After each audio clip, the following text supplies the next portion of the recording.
नमः शिवाय प्यारे साथियों, स्वागत है आप सभी का हमारे चैनल वर्ल्ड ऑफ हैप्पीनेस में। आज आप सभी के गुरुदेव के चरणों में मेरा कोटि कोटि प्रणाम। और आज बहुत अच्छा दिन है, गुरु पूर्णिमा का दिन है। आप सभी को गुरु पूर्णिमा की बहुत बहुत हार्दिक हार्दिक शुभकामनाएं। आज एक प्रश्न हम लेकर के आए हैं मंगल बद के ऊपर।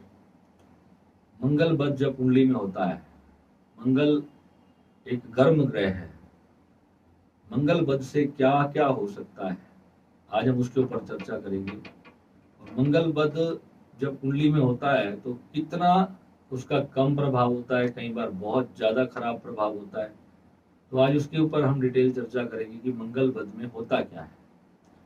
जब भी किसी व्यक्ति की कुंडली में मंगल बद हो जाता है, मंगल खराब हो जाता है, मंगल को जब भी किसी पाप ग्रह के प्रभाव में जब मंगल आ जाता है तो इंसान के ऊपर बीतता क्या है, उसकी लाइफ कैसी हो जाती है, आज उसके ऊपर भी चर्चा करेंगे। और मंगल बद के मैं आपको उपाय भी बताऊंगा। मंगल बद कब कब होता है, कब कब नहीं होता है, कब वो कट भी जाता है। कईयों की कुंडली में मंगल बद का योग होता भी है, मगर कोई ऐसे योग होते हैं जो उसको काट भी देते हैं या उसको कंट्रोल कर लेते हैं। मंगल बद से आज हम जो जो परिणाम आते हैं पहले उस पर चर्चा करेंगे। मंगल बद जब भी होगा, मंगल जब भी पाप ग्रहों के प्रभाव में आएगा, जैसे कि राहु और सूर्य शनि के जब युति बन जाएगी, या सूर्य की दृष्टि शनि पर हो या शनि की दृष्टि सूर्य पर हो, तब भी मंगल बद हो जाता है। और मंगल जब भी किसी पाप प्रभाव में आएगा, मंगल कमजोर हो जाएगा, बद हो जाएगा। मंगल आठवें घर में भी बहुत अच्छा नहीं होता, खराब होता है, बहुत नुकसान देता है। और ऐसे लोगों के साथ होता क्या है जीवन के अंदर जब मंगल बद उनकी कुंडली में आ जाए। सबसे बड़ी जो इसके अंदर जो प्रॉब्लम होती है, वो जो होती है वो इम्पेशंस की होती है, यानी कि हमें किसी भी चीज के अंदर धैर्य की हमारे अंदर कमी आ जाती है। धैर्य बिल्कुल भी नहीं होता, जो भी जीवन में कुछ भी चाहिए तो बस इमीडिएट उसको कर डालते हैं। बहुत विशाल विशाल इसकी ऊर्जा होती है। मंगल की जो ऊर्जा है वो बहुत ज्यादा होती है व्यक्ति के अंदर। किसी भी कार्य को कर डालने की जो क्षमता होती है वो मंगल के अंदर होती है। अब मंगल की यही ऊर्जा जब हमारे अगेंस्ट चली जाए, जब खराब कामों में चली जाए, क्रोध में चली जाए या किसी नकारात्मक चीज में चली जाए, तो ये बहुत खतरनाक हो सकती है। राहु जब मंगल पे दृष्टि डालता है, राहु पांचवें घर में जब बैठ जाए और मंगल नवम घर में बैठ जाए, तो उसकी शुभता को खत्म कर देता है और वहां पर भी मंगल बद हो जाता है। अब यहाँ पर एक ऐसा योग होता है जब मंगल बद नहीं रह जाता या उसका जो प्रभाव है वो क्षीण हो जाता है, वो अपना प्रभाव नहीं दिखा पाता। ऐसे लोगों में बहुत ज्यादा गुस्सा होता है, यानी कि जब कोई भी चीज उनके अगेंस्ट हो जाए तो वो जो है एकदम अपना आपा खो देते हैं और गुस्से में वो कुछ भी स्टेप उठा सकते हैं। ये मंगल बद की सबसे बड़ी निशानी होती है। सूर्य और बुध जब भी कुंडली में एक साथ बैठ जाएंगे, सूर्य और बुध की जब भी युति बन जाएगी, तो वो मंगल बद वहां पर उस कुंडली में नहीं होता। क्योंकि सूर्य और बुध जो है ये सक्षम है व्यक्ति को इतना ज्ञान देने में। कहीं पर भी किसी भी भाव में सूर्य और बुध साथ में बैठ जाएं तो वहां पर जो है मंगल बद नहीं हो जाता। मेरी अपनी कुंडली में सूर्य बुध और मंगल तीनों एक ही भाव में। अगर मैं राहु के पंचम भाव का प्रभाव देखूं तो मैं कई बार देखता हूं कि मेरे अंदर किसी चीज को लेके बहुत इंपेशेंस होती है, यानी कि जो धैर्य की कमी होती है। मुझे हर चीज, मैं साधना भी करता था तो 6-6 घंटे 7-7 घंटे, मतलब हर चीज में एक उतावलापन होता है, यानी कि सब्र नहीं होता, किसी भी चीज में सब्र नहीं होता। तो इसी चीज से मैं ध्यान साधना की तरफ आकर्षित हुआ कि जब मैं छोटी एज में था, जब मैं देखता था कि मेरे अंदर एक बहुत ज्यादा इम्पेशंस है हर चीज को लेकर। कई कई बार जब इन ग्रहों की दशा अंतरदशा आती है तो उस दशा अंतरदशा में ये प्रभाव बहुत ज्यादा हो जाता है। जब हम मंगल पे कार्य नहीं करते, मंगल को स्ट्रॉन्ग करने के लिए काम नहीं करते, बुध के लिए कोई काम नहीं करते, सूर्य के लिए कोई काम नहीं करते, तो फिर मंगल बद जो है वो नुकसान देना शुरू कर देता है। तो वहां पे हमें इस एनर्जी को बैलेंस करके रखना होता है। ये बहुत बड़ी ऊर्जा है, बहुत ही तेज प्रभावशाली ऊर्जा है। किसी भी लक्ष्य को प्राप्त करने के लिए मंगल जो होता है वो सबसे बड़ा रोल निभाता है। जो लोग जितने आलसी होते हैं, जो कोई भी काम करना है कल करेंगे, परसों करेंगे, अगले हफ्ते करेंगे, वो कभी भी वो जीवन में कुछ भी अचीव नहीं कर पाते। इसका जो पॉजिटिव पार्ट है वो ये है कि वो व्यक्ति जिसकी कुंडली में ऐसी ऊर्जा होगी, जिसके शरीर में, जिसके मन में एक जज्बा होगा इस ग्रह का, तो वो हर काम को करने के लिए पूरी अपनी शक्ति लगा करके उस कार्य को करेगा, पूरा ध्यान लगा करके उस कार्य को करेगा। मगर जब उसका वो कार्य नहीं होगा तो वहां पर उसको क्रोध बहुत ज्यादा आएगा। यानी कि क्रोध की जो सीमा होगी वो बहुत ज्यादा खराब विनाशक सीमा हो सकती है। वो मर्डर भी कर देते हैं ऐसे लोग। यहाँ पर हमें इन ग्रहों की ऊर्जा को समझना बहुत ज्यादा जरूरी है। यानी कि अपने चक्रों को यहाँ पर पूरी तरह से बैलेंस करना बहुत ज्यादा जरूरी होता है। जब हम अपने सारे प्लैनेट्स को समझते हैं ना तो बिल्कुल शांत हो जाता है सब कुछ। तो यहाँ पर क्या है, जब सूर्य बुध की युति बन जाती है तो वो उसको समझ लेता है कि ये एक ग्रह की ऊर्जा है जिसके कारण मेरा क्रोध बढ़ रहा है या कोई भी चीज पूरी नहीं हुई है जीवन में। तो वहां पर वो अपनी इंटेलिजेंस लगा करके उसको धैर्य के साथ, उसमें स्वीकार भाव के साथ वो अपनी हार स्वीकार कर लेता है। मंगल बद वालों के साथ जब कुछ गलत होता है तो ऐसे लोग कभी किसी को माफ नहीं करते। और हमारी साधना में सबसे पहली चीज हम यही करवाते हैं कि कितना भी कोई तुम्हारे साथ बुरा करे, रोज उसको सुबह बैठ करके ध्यान में पहले उसको माफ करना। यानी कि उसको अपने मन में इस तरीके से नहीं रखना कि बुरा किया उसने मेरे साथ, क्योंकि हम सभी इंसान हैं, गलतियों के पुतले हैं, गलतियां सभी से होती हैं। हम सबको ये चीजें समझनी है, इन ऊर्जाओं को सिर्फ समझना है। जितने लोग आप देखते हो न्यूज में, कहीं झगड़ा हो गया, किसी ने किसी को गोली मार दी, चाकू मार दिया, ये जो क्रोध होता है, ये यही क्रोध होता है। जब वो अपनी बर्दाश्त से इंसान की जब वो बाहर चला जाता है तो फिर वो हाथ उठा देता है इंसान या बहुत बुरा कर बैठता है। उस क्रोध को, उस एनर्जी को उस वक्त समझ नहीं पाता। तो साक्षी भाव जब हम करवाते हैं तो उसके अंदर यही है, साधना करते करते जब कॉन्शियसनेस का लेवल जागृत हो जाता है ना, तो उसमें ये भी पता चल रहा होता है कि ये ऊर्जा इतनी ज्यादा है और उसको मुझे कहीं और डाइवर्ट करना है, इस एनर्जी को समझना है। मगर मंगल बद के लिए जो उपाय बताए जाते हैं, लाल किताब हो या वैदिक हो, कोई भी कुंडली हो, अगर मंगल कुंडली में खराब होगा तो जीवन में कभी भी कोई खुशी प्राप्त नहीं होगी। इंसान का क्रोध ही है मंगल बद। इस चीज को इंसान को समझना बहुत जरूरी है। अब मान लो किसी की कुंडली में मंगल बद का भी योग हो और सूर्य प्लस बुध का भी योग हो, जैसे कि मेरी कुंडली में ये योग है, आप में से हजारों कुंडलियों में ये योग होगा, क्योंकि सूर्य और बुध की युति जो है वो 60% कुंडलियों में अक्सर पाई जाती है। तो ऐसे ज्यादातर जो लोग होते हैं वो कभी गुस्से में आ जाते हैं, कभी वो शांत हो जाते हैं, कभी गुस्से में आ जाते हैं, कभी शांत हो जाते हैं। यानी कि उनका जो क्रोध होगा ना वो गलत चीज पर नहीं होगा, वो किसी सही और जायज वजह पे ही उनको क्रोध आएगा, बिना मतलब के उनको क्रोध नहीं आएगा। खाम खा में वो क्रोध नहीं करेंगे, दूसरों को परेशान नहीं करेंगे। जब कोई उनकी जिंदगी में डिस्टर्बेंस क्रिएट करेगा तभी केवल उनको क्रोध आएगा। पर फिर वो इतना क्रोध आएगा फिर वो जिंदगी भर उनसे बात नहीं करेंगे, सदा सदा के लिए वो रिश्ता तोड़ देंगे। ये ऐसा प्लेनेट होता है। यानी कि जब तक ये प्यार करता है तो फिर इतना प्यार करता है कि जिसकी कोई सीमा नहीं, और जब ये कट जाता है, नफरत कर लेता है, फिर इतनी बुरी तरह कट जाता है फिर पलट कर देखता भी नहीं। ये ऐसा प्लेनेट है। अब इसी को बैलेंस करना, इसी के सारे उपाय करना जो है वो सबसे ज्यादा जरूरी होता है। और ऐसी कुंडली के योग के अंदर अगर शनि खराब हो जाए, सूर्य खराब हो जाए, या शनि की सूर्य पे दृष्टि हो या सूर्य की शनि पे दृष्टि हो, तो अपने हर प्लेनेट से हमें 7वें घर को देखना है कि जो पाप ग्रह है उसकी दृष्टि किस प्लेनेट पे पड़ रही है। और अगर शनि और सूर्य कुंडली में खराब हो जाते हैं और साथ में चंद्रमा भी खराब हो जाता है तो फिर ये स्थिति और ज्यादा गंभीर हो जाती है, फिर ये स्थिति और ज्यादा ट्रबल हो जाती है। तो मेरी कुंडली में चंद्रमा भी राहु के प्रभाव में था, मगर आप यकीन नहीं करोगे, क्रोध आता है और उसे ऐसे उसका गला पकड़ के उसको बिठा देता हूँ। और जब मुझे क्रोध करना है तो फिर मैं उसको तसल्ली से करता हूँ। अब ये समझ पता है क्या है, ये समझ ये है कि क्रोध जो है उसको कहाँ करना है, यही कंट्रोल ही जो है एक अच्छे और सही ग्रह का जो है वो काम होता है। अगर बृहस्पति कुंडली में बहुत अच्छा है, शनि कुंडली में बलवान है, बुध कुंडली में अच्छा है, तो फिर व्यक्ति गलत बात पे कभी क्रोध करेगा।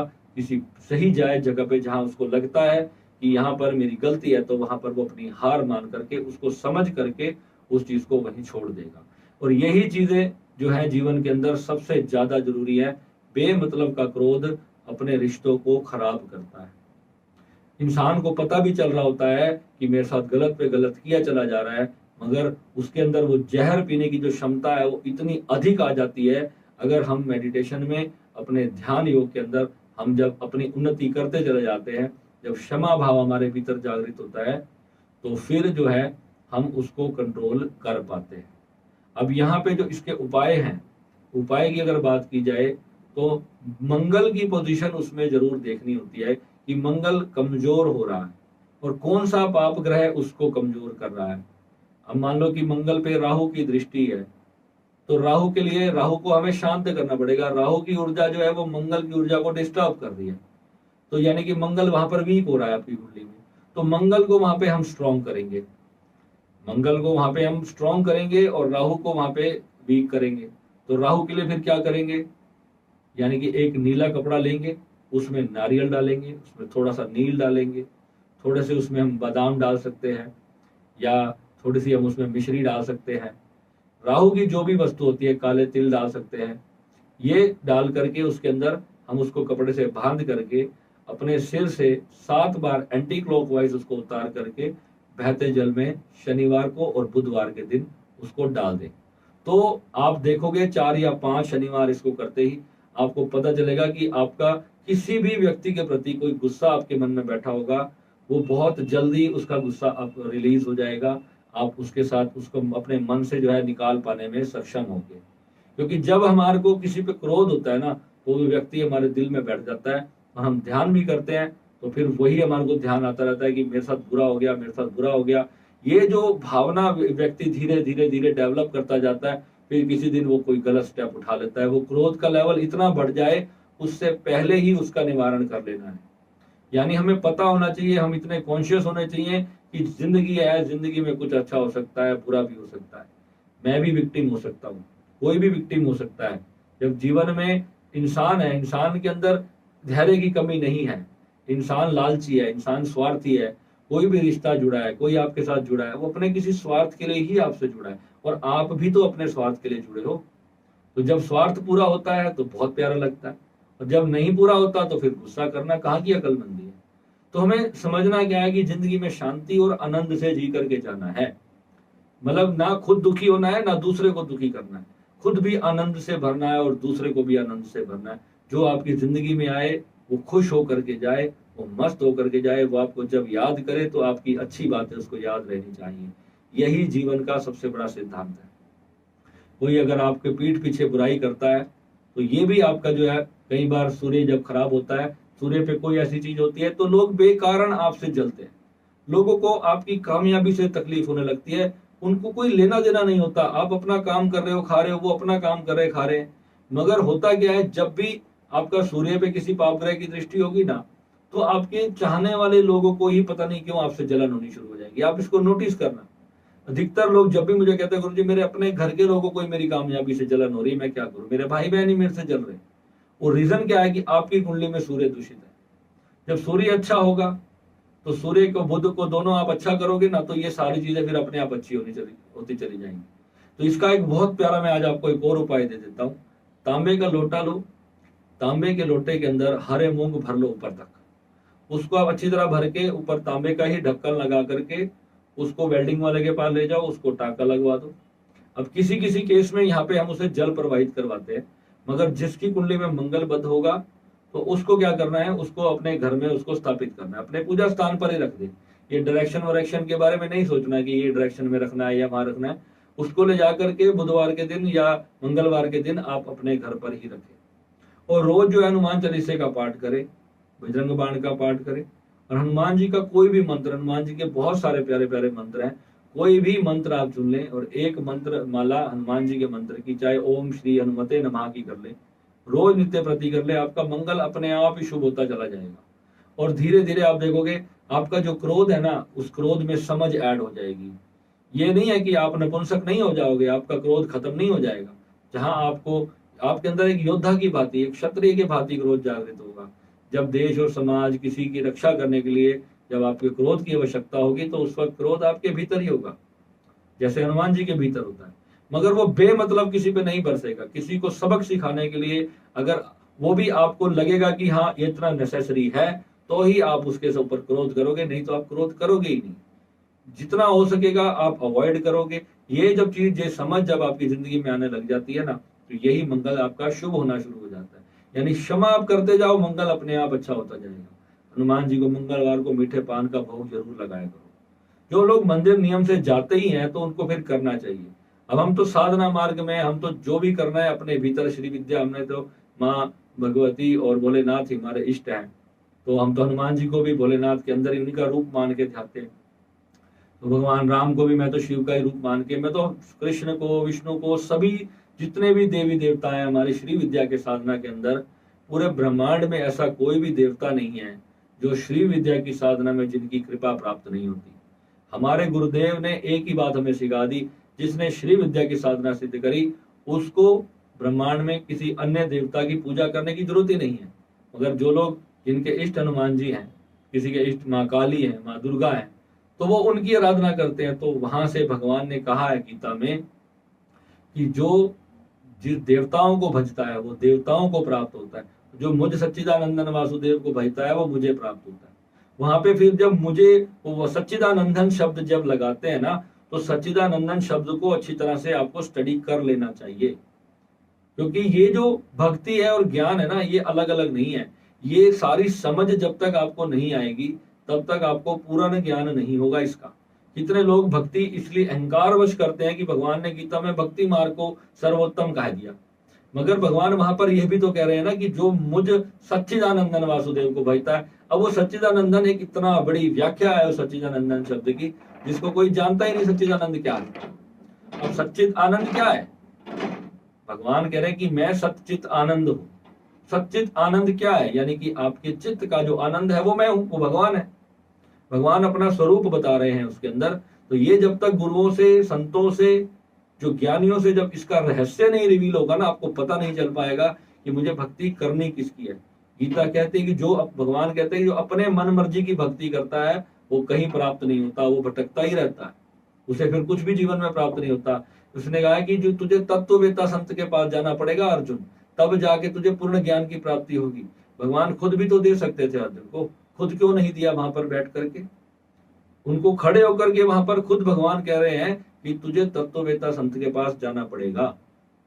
अब ये हमारी यहाँ पर जो चर्चा होती है ये साधकों की चर्चा है, ये साधकों के क्वेश्चन है, ये आम लोगों की समझ में नहीं आते। जो गीता का अध्ययन करते हैं, जिन्होंने साधना की अपने जीवन में, जो ना जाने कितने गुरु बदल चुके हैं, जो कितने जगह कितने सालों से जो जाप कर रही है, उन साधकों के प्रश्न होते हैं जिनके मैं उत्तर देता हूँ यहाँ पर। और 5 मिनट में वो कहते हैं गुरुजी ये पॉइंट क्लियर हो गया। तो ये क्लियर मैंने भी ऐसे ही आपकी जगह पर बैठ करके ऐसे ही रोज संतों से प्रश्न कर करके उनके उत्तर पाए, फिर उसका अनुभव किया, तब जाके एक चीज हमेशा मैं संतों से सीखता था कि क्षमा दान महाकल्याण। आपको संसार में किसी से उम्मीद नहीं रखनी है। ये जो उम्मीद है ना, ये बहुत बड़ी भसूड़ी है।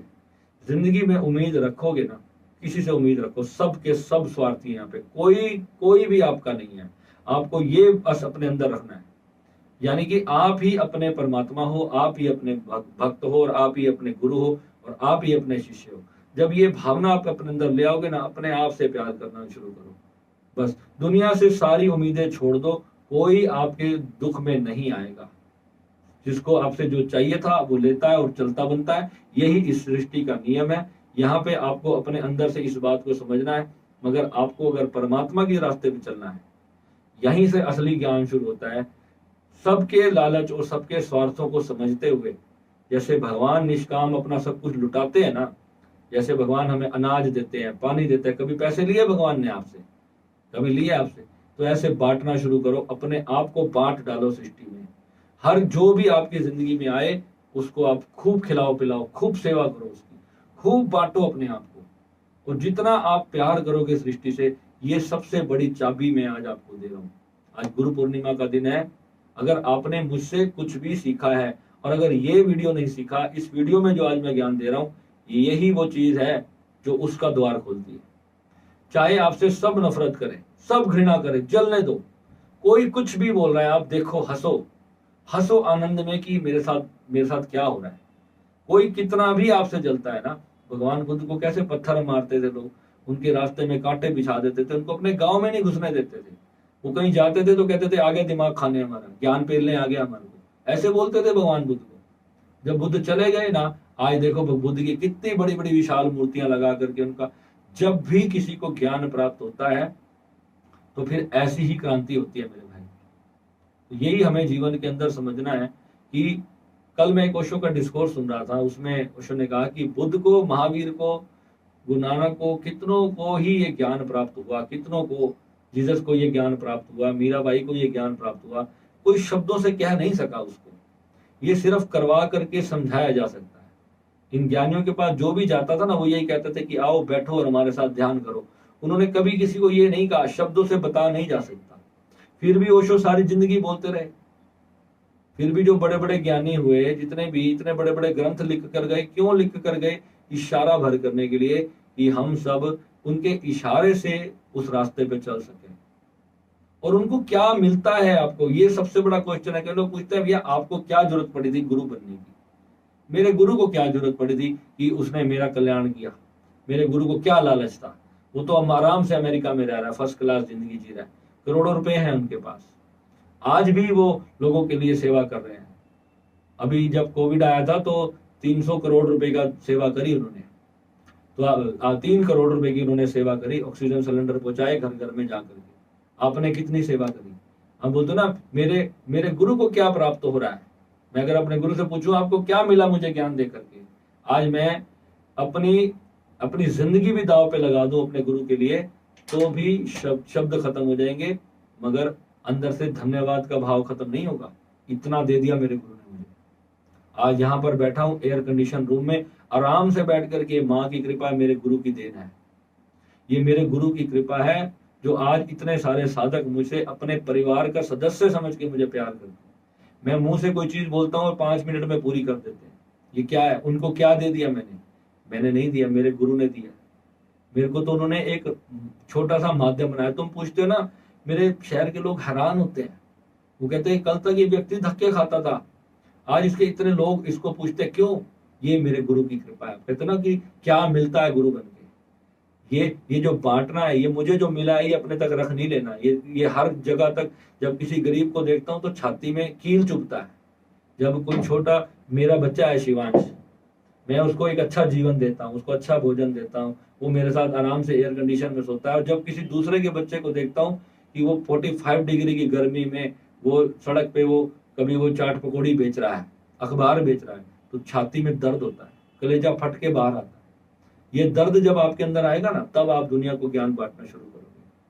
तो ये यहाँ से जब प्रॉब्लम आप दुनिया के देखोगे, जब आपको भगवान अंदर से वो दिल देगा, तब आपको पता चलेगा कि एक्चुअल में हमारा कर्तव्य क्या है संसार के प्रति। ये मंगल बध के ऊपर वीडियो बनाने की क्या आवश्यकता थी आज मेरे को?